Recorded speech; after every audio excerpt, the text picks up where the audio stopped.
भविष्य का कोई फैसला होना हो और शैलेंद्र दुबे जी यहाँ बैठे हो तो कैसे वार्ता होगी? राज्य के कर्मचारियों के भविष्य का फैसला होना हो और अजय सिंह जी अगर वहां नहीं है तो कैसे निर्णय होगा? कहां वार्ता हो रही है?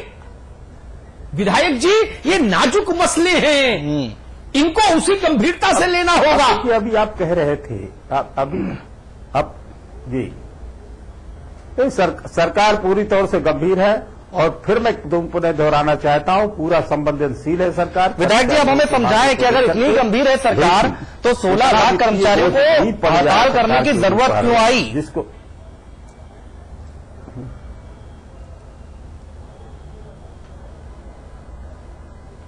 अब हड़ताल करने की जरूरत क्यों आई, अब ये तो कर्मचारी बताएंगे कि क्यों आई जरूरत।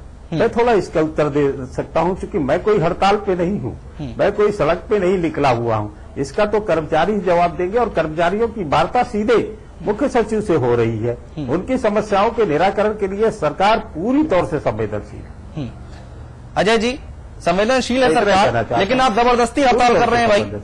देखिए, बार बार माननीय विधायक उतर आए, वार्ता हो रही है। नोटिस देने से लेकर आज तक कोई वार्ता मुख्य सचिव से नहीं हुई। पता नहीं किससे, किस संगठन से किससे बात कहाँ वार्ता हो रही है, विशंबर जी बताएंगे। जो लोग आंदोलन कर रहे हैं, जो लोग हड़ताल कर रहे हैं, उनसे कोई बातचीत नहीं हुई। माननीय विधायक जी बड़ी गंभीरता से इस बात को समझिए।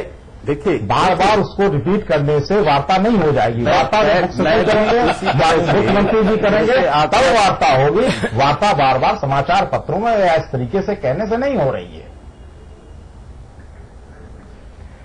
माननीय विधायक जी से मैं एक अनुरोध करना चाहूंगा, आपके माध्यम से एक बात कहना चाहता हूं। तो मैं भी उसी तरह समाचार इलेक्ट्रॉनिक और सरकार की ओर से राजनीतिक नेतृत्व तो खुद पहल करे, जो भी और हड़ताली कर्मचारी जो नेता है उनके साथ लग रहा है एक बार पढ़ने के ब्यूरो तहसील ने ही सारे मामले को बिगाड़ा है सरकार और ब्यूरो तहसील से और पूरी हाँ, दुबे जी कहिए, प्रतिनिधि वार्ता कर रहे हैं। दुबे जी कहिए, वार्ता कर रहे हैं। वार्ता कोई नहीं कर रहा है। देखिए, मैं कहना चाह रहा हूं, हम लोग कोई पहली बार हड़ताल नहीं कर रहे हैं। पूरी जिंदगी हड़ताल करते करते हम लोगों की गुजर गई है। बहुगुणा जी थे, हेमवती नंदन बहुगुणा जी, एनडी तिवारी जी थे, वीर बहादुर सिंह जी थे, सब लोग खुद बात करते थे। जब पूरे प्रदेश के स्तर की हड़ताल होती है तो मुख्यमंत्री के स्तर से पहल होती है, और क्योंकि सभी विभागों के मंत्री हड़ताल का आपका तो हाँ अनुभव है, तो इसलिए मेरा यह अनुरोध है, आपसे अनुरोध है विधायक जी से कि सरकार तक इस बात को पहुंचाएं कि कर्मचारियों की मंशा हड़ताल करने की नहीं है। कर्मचारियों की मंशा समस्याओं के समाधान की है, और समस्याओं के समाधान की दिशा में अगर माननीय मुख्यमंत्री जी पहल करेंगे, बातचीत करेंगे तो समस्या का हल निकलेगा। और हड़ताल लंबी खींचने के बाद भी अंततः यही होना है, बातचीत के बाद ही हल होना है। तो जब बातचीत से हल होना है तो अब बातचीत अभी क्यों नहीं की जाती? हाँ, अच्छा विधायक जी, अगर टुकड़ा हो रहा है, यहाँ पर कोई अपनी आकी बात कर रहा है तो आप मुस्कुरा कर जो है में भी बातचीत से ही रास्ता निकलता है। आप मुस्कुरा कर चुटकी ले रहे हैं कि अच्छा आपका पुराना अनुभव रहा है हड़ताल का। नहीं, अगर मैं गुस्से पे चेहरा मेरा दिखाई पड़ेगा तो आप कहोगे सरकार गुस्से पे है। सरकार के विधायक देखो कैसे गुस्से में बात कर रहे हैं, तो मैं अपने भाइयों से मुस्कुरा करके नहीं बात करूंगा। ये हमारे लोग हैं। चलिए ठीक, अपनी बात हमारे भाई हैं, इनसे मुस्कुरा करके नहीं बात करूंगा, तो इनसे क्या गुस्से में बात करूंगा? इनको आंखें दिखा करके बात करूंगा। अगर गुस्से में बात करूंगा आंखें दिखा के, तो कहेंगे, तुरंत कहेंगे कि देखो आंखें दिखा रहे हैं। तो इतना अपने घर के लोगों से, अपने परिवार के लोगों से, अपने भाइयों से मुस्कुरा करके ही बात। विशंबर जी, ये सलाह नरेश जी को भी दीजिए, नरेश अग्रवाल जी को भी, है ना, थोड़ा मुस्कुराहट का ख्याल वो भी रखें, है ना। जब टीवी पर बोले, पूरा सूबा देखता है, पूरा सूबा देश, हाँ, उनको भी बताइएगा टेलीफोन करके कि भाई साहब थोड़ा मुस्कुरा लिया करिए, और ये दमन की बात चलती नहीं। मुख्यमंत्री जी के चेहरे पे आज तक भी आपने गुस्सा नहीं देखा होगा। जब भी टीवी पे आते हैं मुस्कुराते हुए, हंसते हुए आते हैं, और लोगों की बातों को इतनी तत्परता से निराकरण करते हैं, और हमेशा उनके चेहरे को मुस्कुराते हुए ही देखा होगा, और बात को गंभीरता से सुनते। अच्छा, आप हमें बताएं विशंबर जी, ये हल कैसे निकलेगा, इन बातों का हल कैसे निकलेगा? चेहरे पे, मुख्यमंत्री जी के चेहरे पे कभी गुस्सा नहीं देखा। ठीक है, आप हमें बताएं 16 लाख कर्मचारी कब तक हड़ताल पर रहेंगे, इसका हल कैसे निकलेगा? कुछ तो रास्ता दिखाएं आप विधायक हैं, हम सत्ता में हैं। मैं कर्मचारियों से आग्रह करूंगा। हमारे भाई हैं, हमारे परिवार के लोग हैं, किसान परिवारों से, मजदूर परिवारों से ही, छोटे व्यापारियों से ही निकल करके आए हुए लोग हैं। उन लोगों को अपनी ये हड़ताल का रास्ता छोड़ करके सरकार से बात करने का रास्ता अपनाना चाहिए, जिससे सरकार उनकी समस्याओं का निराकरण कर सके। हड़ताल के रास्ते से आम जनजीवन प्रभावित होगा, आम लोग प्रभावित होंगे और बहुत से जो आर्थिक विकास के कार्य हैं, उत्तर प्रदेश की सरकार जो विकास के रास्ते पे बड़ी तेजी से बढ़ रही है, वो सब कार्य प्रभावित होंगे, जिससे आम जनमानस पे इसका बुरा असर पड़ेगा। मैं पुनः कर्मचारियों से आग्रह करूंगा कि वो हड़ताल। ठीक है दुबे जी, आपने विधायक जी को कई किस्तों में लंबा चौड़ा उनका आपने तर्क सुना, आपको क्या समझ आया? देखिए, मुझे लग रहा है कि सरकार यह समझ रही है कि कर्मचारी इस हड़ताल को लंबा नहीं खींच पाएंगे और इसको टाल देना चाहिए। यह कहना मुख्य सचिव का कि वित्तीय मांगे जो नहीं है, तो मांगे तो सभी वित्तीय हैं, यह डिस्पैरिटी का मामला है। और सबसे पहले तो मैं आपका धन्यवाद करना चाहूंगा, आपका आभार करना चाहूंगा कि अमिताभ जी, आपने जिस प्रकार से कर्मचारियों की बातों को प्लीड किया है, एडवोकेट किया है, हम लोग आपके आभारी हैं, आपसे कृतज्ञ हैं। सरकार खुद बताए कि इसमें क्या गलत है। समान काम करने वालों को समान वेतन क्यों नहीं मिलना चाहिए? पेंशन नीति पर अगर केंद्र की बात है तो ठीक कह दे, केंद्र सरकार के खिलाफ हम लड़ाई लड़ेंगे, लेकिन हमारा सवाल अब भी है कि विधायक जी को तो पेंशन मिलेगी, एक दिन विधायक रहेंगे, हम 36 साल नौकरी करेंगे और हमें पेंशन नहीं मिलेगी। यह कौन सी नीति है? संविदा के कर्मचारी को दुबे जी, एक बात मैं कहूंगा, बेहतर होगा कि विधायक और सांसदों की पेंशन भी उसी मोड में डाल दी जाए जिस मोड में कर्मचारियों की पेंशन है। बिल्कुल मैं सहमत हूं, ये क्यों सहमत हुआ? लेकिन ईमानदारी होनी चाहिए। गोविंद जी, गलत तो रहेगा?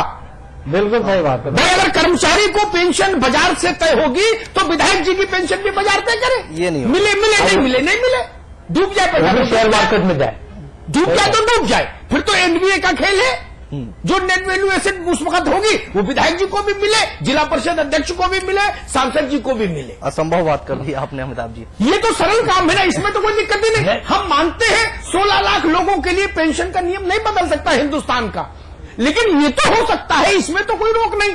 पार्लियामेंट का निर्णय नहीं पलट पाएगा, समझता हूं, लेकिन इसमें क्या दिक्कत है? ये तो एक एग्जीक्यूटिव ऑर्डर से व्यवस्था बदल जाएगी कि भाई विधायकों की तनख्वाह से ही जो पैसा कटेगा वही उनको मिलेगा, उसके बाद पेंशन के रूप में। बिल्कुल। चलिए, समय पूरा हो रहा है। अजय जी, आखिरी टिप्पणी आपसे चाहेंगे। विधायक जी ने एक बात कही, कहा कि हड़ताल का रास्ता छोड़ दें, इससे बातचीत करके आगे बढ़े, प्रदेश का नुकसान होता है। क्या हड़ताल ही एक आखिरी रास्ता है? आपसे जानना चाहेंगे आखिरी टिप्पणी। मैं आपके चैनल के माध्यम से माननीय मुख्यमंत्री जी से कहना चाहता हूं, अपील करना चाहता हूं कि प्रदेश के चाहे कर्मचारी हो, चाहे किसी वर्ग का हो, उसकी समस्याओं का समाधान राजनीतिक इच्छा शक्ति के बल पर होता है, नौकरशाही के भरोसे नहीं होता है। अगर प्रदेश में राजनीतिक इच्छा शक्ति जग जाए तो कर्मचारियों की समस्याओं का समाधान। ठीक, दुबे जी, आखिरी टिप्पणी आपसे। कब तक ये 16 लाख कर्मचारी हड़ताल पर रहेंगे? ऐसी तस्वीर कब तक दिखेगी? देखिए, हर हड़ताल में यही हुआ है, अंततः मुख्यमंत्री को पहल करनी पड़ती है। बजाय इसके कि हड़ताल और 6 दिन चले, जनता को तकलीफ हो, आवश्यक सेवाओं के लोग भी मजबूर हो इसमें कूदने के लिए, तत्काल पहल करना चाहिए मुख्यमंत्री जी को। और मैं विश्वास दिलाता हूं, अगर मुख्यमंत्री जी पहल करें, कर्मचारियों में विश्वास जगाएं कि उनकी समस्या का समाधान होगा, तो हड़ताल कल समाप्त हो सकती है। ठीक है, लेकिन यह राजनीतिक पहल जरूरी है, नौकरशाही के भरोसे यह नहीं हो सकती। विधायक जी, दुबे जी बोल रहे थे जिनको लंबा अनुभव है हड़ताल का, आप अपनी आखिरी टिप्पणी।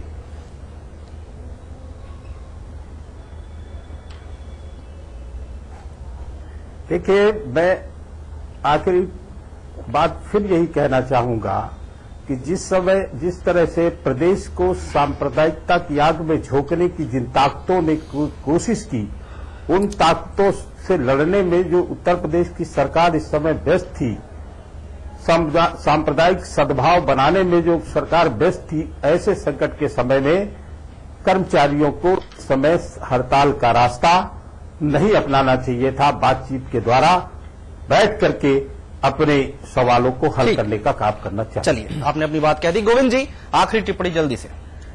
मुझे लगता है वही बात है जो शुरू में हमने कही थी कि गंभीरता सरकार के रवैये में नहीं है, और सरकार को ये लग रहा है कि ये कुछ संगठन हड़ताल कर रहे हैं और जल्दी ये खुद ब खुद इनकी हड़ताल खत्म हो जाएगी, लेकिन ऐसा है नहीं। 21 नवंबर को उत्तर प्रदेश के कई कर्मचारी शिक्षक संगठनों ने विधानसभा का घेराव करके एक लंबे आंदोलन की पहले से घोषणा की है और हो सकता है कि इस हड़ताल के चलते वो आंदोलन जल्दी शुरू हो जाए। तो सरकार को ये समझना चाहिए कि जो मुद्दे हैं वो बहुत गंभीर मुद्दे हैं। समस्याओं का समाधान ना हो कोई बात नहीं, लेकिन बातचीत होनी चाहिए। और जैसे कि नरेश अग्रवाल धमकी दे रहे थे जब वो उत्तर प्रदेश में ऊर्जा मंत्री थे, तो रात 2-2 बजे तक कर्मचारी संगठनों के सामने, शैलेंद्र जी यहां पर मौजूद हैं, वो 2-2 बजे रात तक कर्मचारी संगठनों के साथ बातचीत करके मामले को सुलझाने की कोशिश करते थे। तो इस सरकार को भी ऐसी कोई कोशिश करनी चाहिए और उत्तर प्रदेश को किसी बड़ी समस्याओं की ओर जाने से रोकना चाहिए। चलिए अमिताभ जी, संपादक विधायक जी से एक बात कहूंगा कि सरकार दूसरों से अगर कहे कि हठधर्मिता छोड़ो, तो उससे पहले ये नियम खुद पर लागू करना चाहिए। कोई संतान भूखी सोए तो पिता की आंख नम होनी चाहिए। ये प्रश्न नहीं कि आपको वोट दिया कि नहीं दिया किसी आदमी ने। जब आप सरकार में आ गए तो आप सबके हुए और सब आपके हुए। विधायक जी ने एक बात बड़ी गंभीर मोड़ देने की कोशिश की इस बहस को। हालांकि मैं ऐसे अवांछित मोड़ों से सहमत नहीं होता। ये सांप्रदायिकता का इश्यू ही नहीं था। सांप्रदायिकता जब डिस्कस करते हैं तो ये बात अच्छी लगती है। विधायक जी ने कहा उत्तर प्रदेश की सरकार सांप्रदायिकता से निपटने में अभी लगी हुई थी। दुबे जी, उत्तर प्रदेश के मुख्यमंत्री ने विधान परिषद में स्वीकार किया कि उनके शपथ ग्रहण से आज तक 107 सांप्रदायिक झड़पें, दंगे और हिंसा हुई। तो कर्मचारी कब बात उठाते, ये भी तो कोई पता है। सरकार तो हमेशा इसी झमेले में है। एक घटना निपट नहीं पाती, दूसरी बरेली निपटे तो मुजफ्फरनगर निपटे तो फैजाबाद निपटे तो प्रतापगढ़ में घर फूंक दिए जाते हैं। क्या हो? और सबसे महत्वपूर्ण बात जो किसी भी हुकूमत पर लागू होती है, ऐसी नौबत क्यों आई? आपके लोग सड़क पर क्यों आए? कोई तो पीड़े होगी। कागज झूठ नहीं बोलते।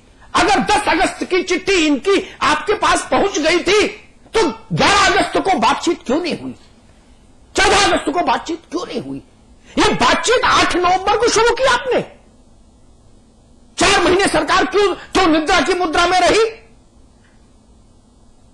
ये आज आपको पॉलिटिकल अरेंजमेंट करना हो, विधायकों का जोड़ तोड़ करना हो, तो रॉकेट लॉन्चर की तरह से राजनीतिक नेतृत्व भागता है। रॉकेट लॉन्चर की तरह से लाखों लाख कर्मचारियों के जीवन का प्रश्न है तो आप अधिकारियों के ऊपर छोड़ देते हैं। ये अधिकारी सामान्य कामों के लिए रखिए इनको। अगर फैसला लेने के लिए जनता ने आपको अधिकृत किया है, इसीलिए सरकार का कंसेप्ट है, वरना तो अधिकार सचिव ही नहीं चला ले मंत्रालय, फिर मंत्रियों की क्या जरूरत? अगर सारा निर्णय सचिवों को ही करना हो तो मंत्री की क्या जरूरत? और सारा काम मुख्य सचिव को करना हो तो मुख्यमंत्री की फिर क्या जरूरत रहे? नहीं, मुख्यमंत्री नीति तय करता है, मुख्यमंत्री निर्णय लेता है, ब्यूरोक्रेसी उसका अनुपालन करती है, उसको जमीन तक ले जाती है। लाखों लाख लोगों का जीवन का प्रश्न, प्रदेश पंगु, करोड़ों लोगों को असुविधा, अजब घालमेल है पूरे प्रदेश में। हिंदुस्तान का सबसे बड़ा सूबा। मैं सरकार से दरख्वास्त करूंगा, यह प्रतिष्ठा का प्रश्न बनाने की जरूरत नहीं है। चुनाव है कि नहीं है इसमें भी, यह भी भूल जाइए कि लोकसभा चुनाव है। मैं इस व्याख्या में भी नहीं जाना चाहता लोकसभा चुनाव की। अपने लोग अगर नाराज हैं तो उनके कंधे पर हाथ रखिए, उनकी वास्तविक समस्याओं को समाधान दीजिए और फिर श्रेय लीजिए। एक कुशल प्रशासक का श्रेय लीजिए। मैं ही कहूंगा आप कल हड़ताल समाप्त करा दीजिए, मैं समाचार प्लस पर बोलूंगा कि मुख्यमंत्री की दूरदर्शिता काम आई। लेकिन अगर यह हड़ताल 5 दिन, 7 दिन, 10 दिन खिंचती है तो मैं ये सवाल भी खड़ा करूंगा कि करोड़ों लोगों को जो मुसीबत झेलनी पड़ रही है उसके लिए जिम्मेदार कौन? बहुत बहुत धन्यवाद। चलिए, बहुत शुक्रिया अमिताभ जी हमारे साथ जुड़ने के लिए। अजय सिंह जी आपका भी बहुत शुक्रिया। शैलेंद्र दुबे जी आपका भी बहुत शुक्रिया बातचीत करने के लिए, चर्चा में आने के लिए। गोविंद पंतराजू जी बहुत शुक्रिया और विधायक जी आपका भी बहुत बहुत शुक्रिया। विशंबर कुमार सपा विधायक बहुत शुक्रिया चर्चा में आने के लिए, बातचीत करने के लिए। उम्मीद के साथ, इसी उम्मीद के साथ बुलेटिन वाइंड अप करेंगे कि जल्द से जल्द यह हड़ताल खत्म हो, क्योंकि 4 दिन बाद क्या तस्वीर होगी अंदाजा लगाया जा सकता है। समाचार प्लस पर खबरों का सिलसिला लगातार जारी।